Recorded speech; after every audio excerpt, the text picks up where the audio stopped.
Hello दोस्तों, कैसे हो आप सभी।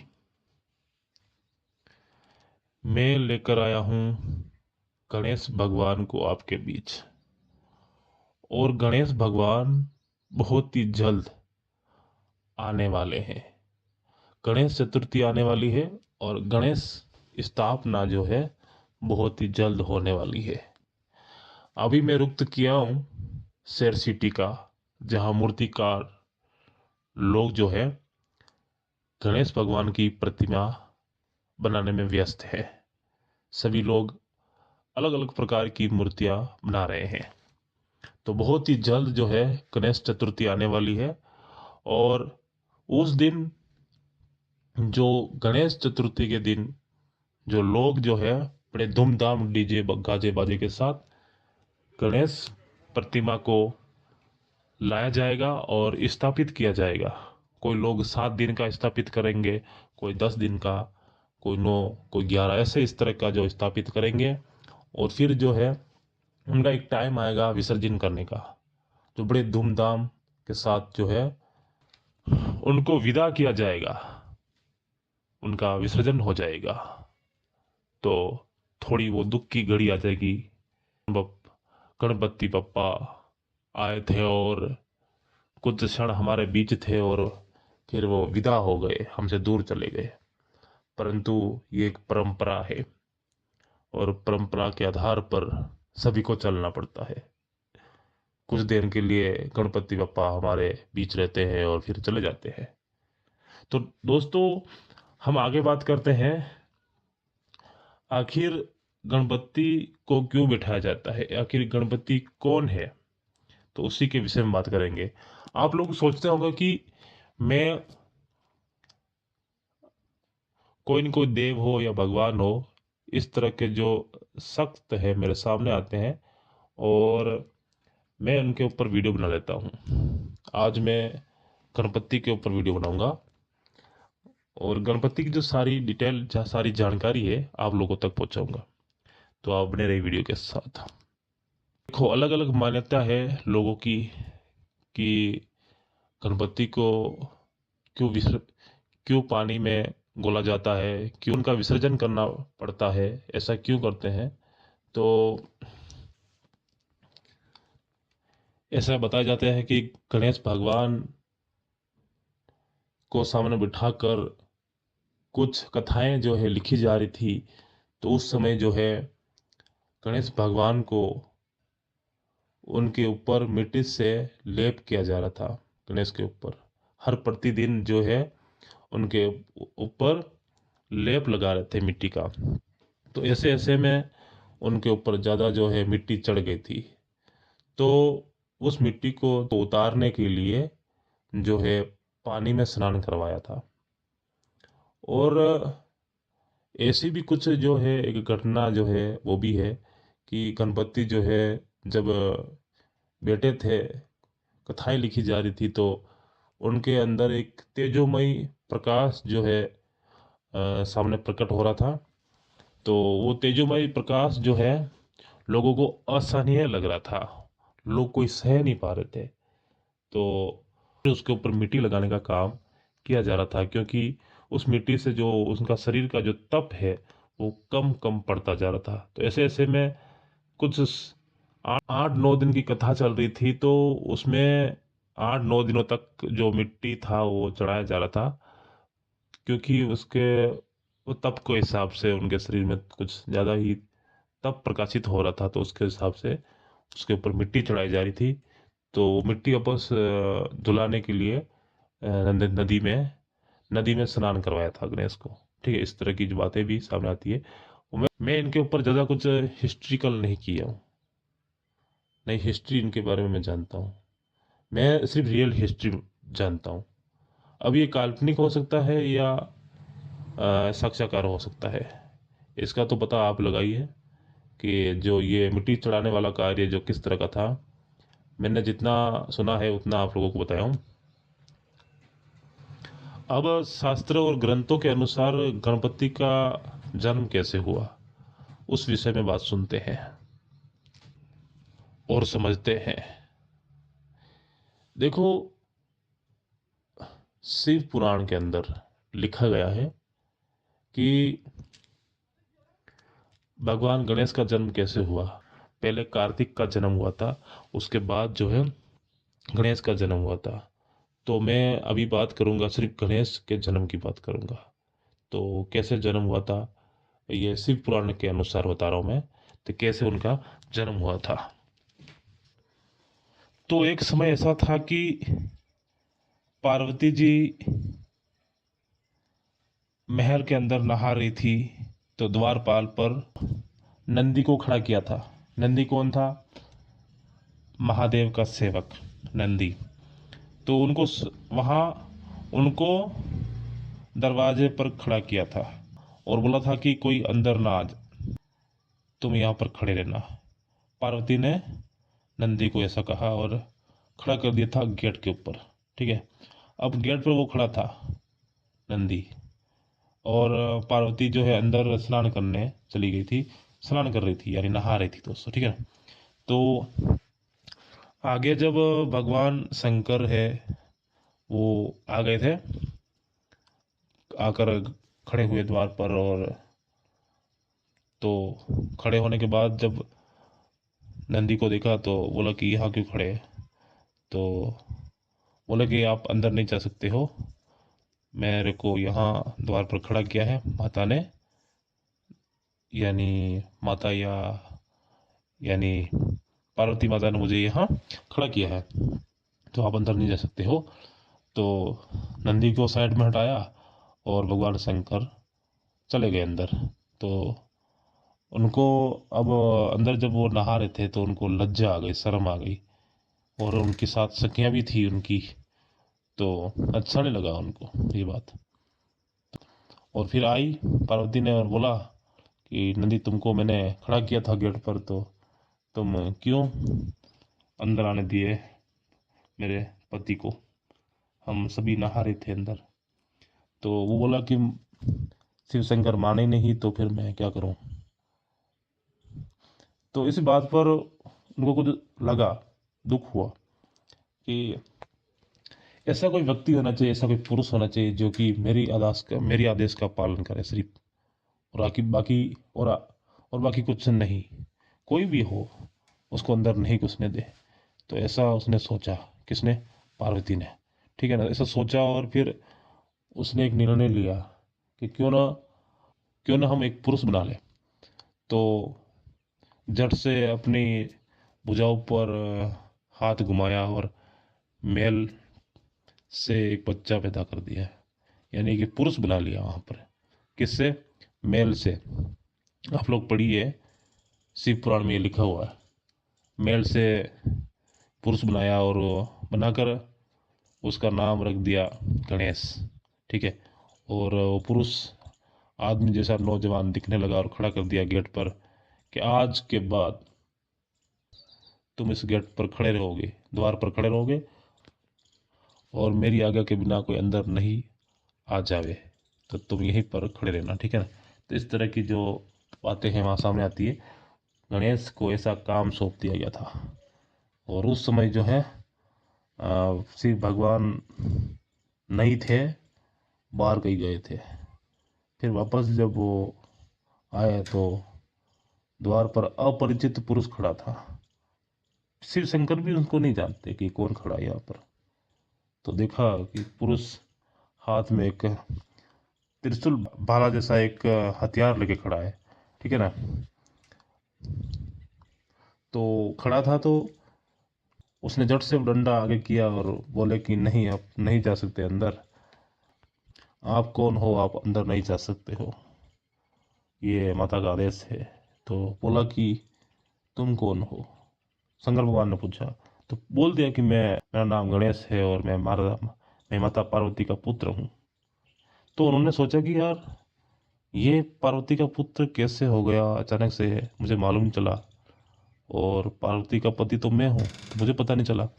तो ऐसे बात बढ़ते बढ़ते ज़्यादा बढ़ गई, और वो दोनों जिद्दी थे। हट था उनके अंदर भी कि मैं माता के आगे के बिना किसी को अंदर नहीं जाने दूं। और इधर भगवान भी जो है वो भी हठीले थे, तो जिद कर रहे थे जाने के लिए अंदर।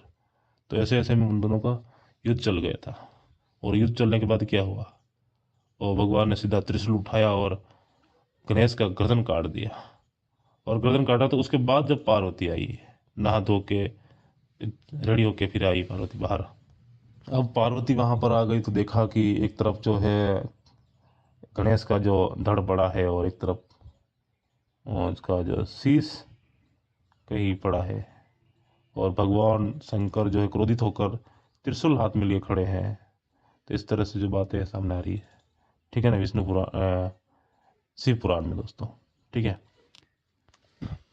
ये सारी चीजें देखकर पार्वती दुखी हो गई, रोने लगी कि मेरे पुत्र को जीवित कर दो, ये मेरा पुत्र था, मैंने अपने द्वार पर खड़ा करने के लिए पैदा किए थे मेल से, तो ये आपने अन्याय कर दिया, मुझे और कुछ नहीं सुनना है, तो मुझे मेरा पुत्र चाहिए, उसे जीवित करो। तो बहुत प्रयास के बाद शिव भगवान ने हल निकाला कि इसको जीवित कैसे किया जाए। तो फिर लोगों को भेज दिया, और भी सारे लोग थे उनके साथ, उनको भेज दिया कि जाओ वन में जाओ, जो भी कोई जीव मिले तुम्हें, पहला कोई जानवर हो चाहे कुछ भी हो, तो उसका सर काट के ले आओ, और इस गणेश के सर के, इस गणेश के धड़ के ऊपर लगा दो, इस गणेश के धड़ के ऊपर लगा दो, तो ये जीवित हो जाएगा।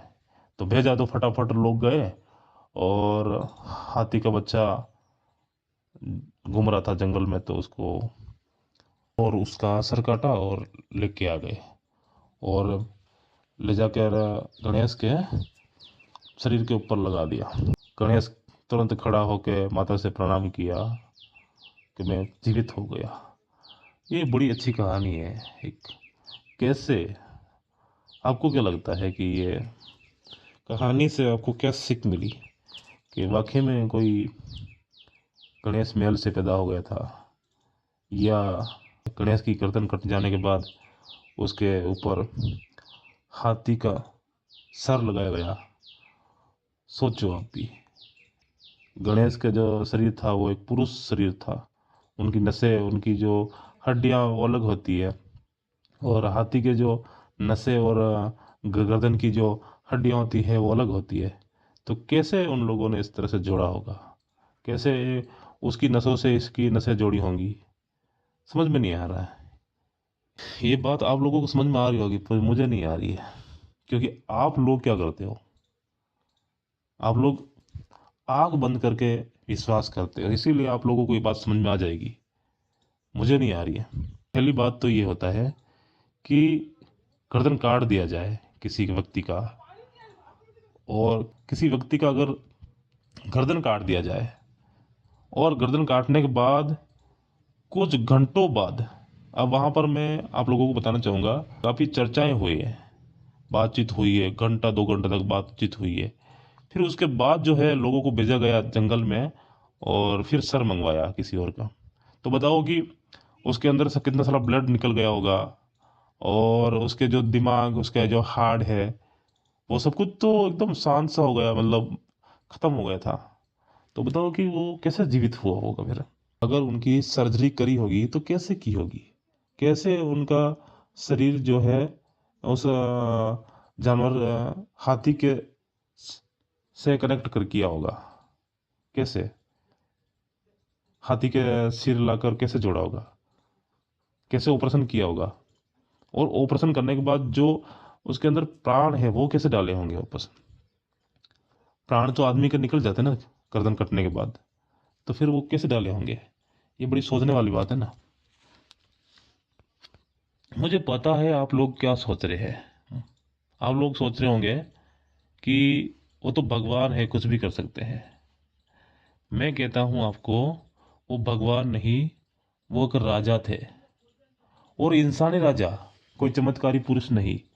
बल अवश्य होता है लोगों के अंदर। अब यहाँ पर आज भी देखते हैं कि हर पुरुष अलग अलग प्रकार के होते हैं, उनके अंदर अलग अलग प्रकार की ताकत होती है। कोई 50 किलो उठाता है, कोई 100 किलो उठाता है, कोई क्या करता है, कोई इंजीनियर है तो कोई मास्टर।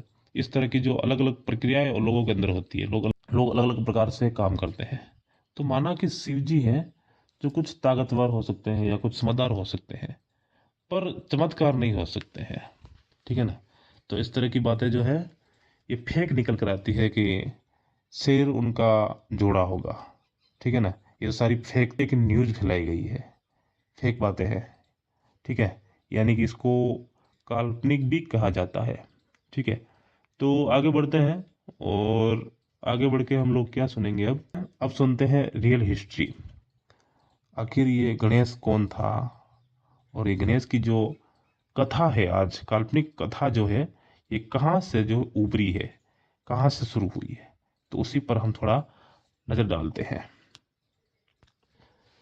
तो मैं आपको बताना चाहूंगा कि ये जो कथा है, ये बुद्ध लोगों की कथाओं में से उठाई गई है। और हर चीज बुद्धों से क्यों उठाई गई है, क्यों ली गई है? वो इसलिए ली गई है कि भारत में बुद्ध का राज था। बुद्ध की जो ग्रंथ कथाएं थी, तो आर्य आगमन से पहले जो बुद्ध थे वो प्रचार कर रहे थे चीज़ों का। तो फिर जब आर्यों का आगमन हुआ, आक्रमण हुआ, उसके बाद जो है इन चीज़ों को धीरे धीरे कन्वर्ट किया गया, चोरी की गई इन चीज़ों की, और चोरी करके फिर जो है बदल दिया गया।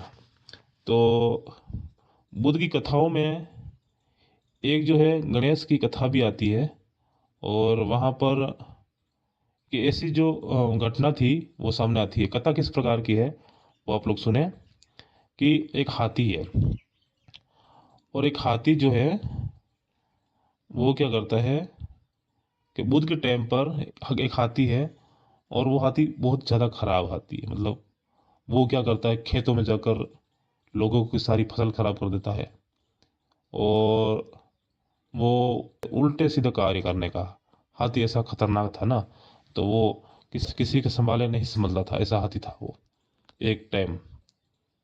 ये हिस्ट्री जो है इनकी बुद्धिस्ट की, बुद्ध लोगों की हिस्ट्री में ये आता है लिखा हुआ, कि एक भयंकर हाथी जो है बुद्ध के टाइम पर कोई ज़्यादा ही हलचल कर रहा था, वो खेतों में नुकसान कर रहा था, वो बुद्ध लोगों के जो मठ थे उनको भी तोड़ फोड़ करता था। तो वो ज़्यादा मतलब एक तरह से जो है क्रोधित था हाथी। तो अब वहाँ पर क्या हो रहा था कि जिसने ये हाथी के बारे में लिखा था वहाँ पर कथा में, जिन लोगों ने हाथी के बारे में हिस्ट्री में लिखा था कि इस तरह का जो हाथी है, इस तरह का जो है कि ये हाथी जो है बहुत ही ज़्यादा जो है वो था, विशाल और खराब था, लोगों को परेशान करने वाला हाथी था। तो उस समय जो है उस हाथी को जो है अंकुश में किया। कुछ बुद्ध अनुयायी थे, उन्होंने ये अंकुश में किया था उस हाथी को। तो अंकुश में जब किया था, तो फिर वो धीरे धीरे जो है बुद्ध का प्रिय बन गया। लोगों ने ये लिख दिया कि बुद्ध लोगों ने जो है हाथी को अंकुश कर दिया, यानी रोक दिया। वो सारा नुकसान कर रहा था, तो उस लोगों ने रोक लिया उसको। तो कैसे किया, तो वो तो उनकी विधि वही जाने। तो इस प्रकार जो है हाथी को कंट्रोल कर दिया था इन लोगों ने। तो फिर जो हाथी को जो है बुद्ध के साथ जोड़ा गया, मतलब बुद्ध का प्रतीक हाथी। ठीक है ना, इस तरह के जो साथ जोड़ा गया, यानी हाथी को भी बुद्ध के साथ जोड़ा गया था कि बुद्ध जो है हाथी को अपना प्रिय मानते हैं। इस प्रकार जो है बातें वहां पर बताई गई है। तो वहां पर, अब वहां पर क्या लिखा गया है, बुद्धिज्म हिस्ट्री में ये लिखा गया है कि विघ्नकर्ता, यानी कि जो संकट देने वाला हाथी था, वो विघ्न करने वाला हाथी है। ठीक है ना, नुकसान करने वाला हाथी था। और अब आज हम यहाँ देखते हैं तो गणपति का नाम आ रहा है कि विघ्नहर्ता। अब विघ्नहर्ता नहीं है दोस्तों, विघ्नकर्ता नाम उसमें आ रहा, यानी कि वो समस्याएं पैदा करने वाला हाथी था। ठीक है, तो आप लोग समझ गए होंगे कि ये जो हाथी है, इसी हाथी को ये लोग कन्वर्ट करके गणेश भगवान बना दिए हैं। और ये जो हाथी है, ये कौन सा हाथी है कि जो बुद्ध ने कंट्रोल किया था? ऐसा हाथी जो नुकसान कर रहा था, ऐसा हाथी जो हलचल मचा रखी थी, ऐसा हाथी, वो विघ्न करने वाला हाथी, विघ्न हारने वाला नहीं। यहाँ पर जो आज भगवान गणेश को बना रखा है, तो वो उसमें ये लिखा गया है कि विघ्न हरता। विघ्न नहीं हरता है, वो सिर्फ विघ्न कर रहा था, लोगों के अंदर समस्याएं पैदा कर रहा था। तो बुद्ध लोगों ने उनको कंट्रोल किया, ठीक है ना। तो सारी समस्या का समाधान जो है बुद्ध लोगों ने किया था। तो अब ये आप लोग सुनोगे, आप लोग समझोगे कि ये सारी बातें कहाँ लिखी हुई है, इसका क्या प्रूफ है जो इस तरह से जो है बोला जा रहे हैं, ठीक है ना। तो आप लोगों को उनके कुछ प्रमाण, कुछ सबूत भी आप लोगों को सामने पेश करेंगे, ताकि आप लोग क्या है ना कि उन चीज़ों को पढ़ पाओगे, ठीक है ना। पढ़ के आप लोग समझ पाओगे कि जो गणेश भगवान है ये कौन है, पार्वती का पुत्र गणेश है या उस बुद्धिज्म का वो खतरनाक हाथी जो विघ्न कर रहा था, कौन है। इस दोनों में आखिर असली कौन है, वो आप लोग कुछ किताबों के माध्यम से ही समझोगे। तो 8 पुस्तक है, ठीक है ना। 8 पुस्तक कहो, चाहे आठ वो लोग जिन्होंने पुस्तक लिखी, और उन पुस्तक में उनके बारे में लिखा गया कि उन्होंने जो देखा हुआ हाल, जो कुछ शिल्प लेखा या कुछ ऐसे प्रूफ, डीएनए प्रूफ जो लोगों ने रिसर्च किया था। तो मैं आप लोगों को अभी ये स्क्रीनशॉट लगा देता हूँ, जो भी जितनी सारी जो ये नाम आप लोगों को दिख रहे हैं, इस नामों को आप लोग अच्छे से पढ़ लीजिए, और इनकी जो पुस्तकें हैं, इन पुस्तकों को आप पढ़िए, और उन्हीं पुस्तकों में लिखा हुआ है कि गणेश भगवान नहीं बल्कि एक हाथी है, ठीक है ना। और तो इस प्रकार की जो बातें हैं सामने आती है। इसी 8 इतिहासकारों में से वाई कृष्णा नाम का जो एक व्यक्ति है, वो साफ साफ कहते हैं कि ये जो गणेश है ये गैर वैदिक देवता है, यानी कि जो वैदिक देवता ये नहीं है, ये बुद्धिज्म के हाथी है। उस हाथी की कहानी को हिंदू में कन्वर्ट कर दिया गया है, समझ गए होंगे ना। एक बुद्धिज्म का जो हाथी था, उस कहानी को कुछ लोगों ने हिंदू में कन्वर्ट कर दिया, ऐसा कहते हैं वाई कृष्णा, ठीक है ना। पहले जो गणेश यानी जो हाथी था, वो क्या काम करता था, वो था विघ्न करना, यानी कि समस्या पैदा करना और बाधाओं का निर्माण करना। बड़ी बड़ी जो बाधाएं होती है, संकट, समस्या, इस तरह की जो बाधाएं होती है, उसका निर्माण करना, यानी कि निर्माण को, संकट को बनाना, इस तरह का कार्य जो है गणेश यानी हाथी करता था। उसके बाद जब हिंदू में कन्वर्ट किया गया था, तब ये क्या करता था कि ये विघ्नहर्ता और बुद्धि के दाता यहाँ पर इन लोगों ने ऐड कर दिया है, ठीक है ना। तो पहला पॉइंट क्या आ रहा है दोस्तों कि यहाँ जो है गणेश वैदिक देवता नहीं है, ये जो है गणेश ये बुद्धिज्म से ही मिला एक हाथी है, जो विघ्न करता था वो हाथी है, ये कोई हिंदू देवता नहीं है। दूसरा पॉइंट ये रहेगा दोस्तों कि ये है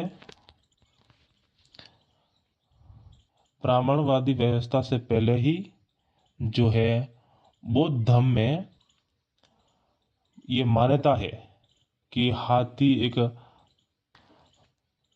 पवित्र एक जीव है, जिसको बहुत ही बड़ी मान्यता दी गई है।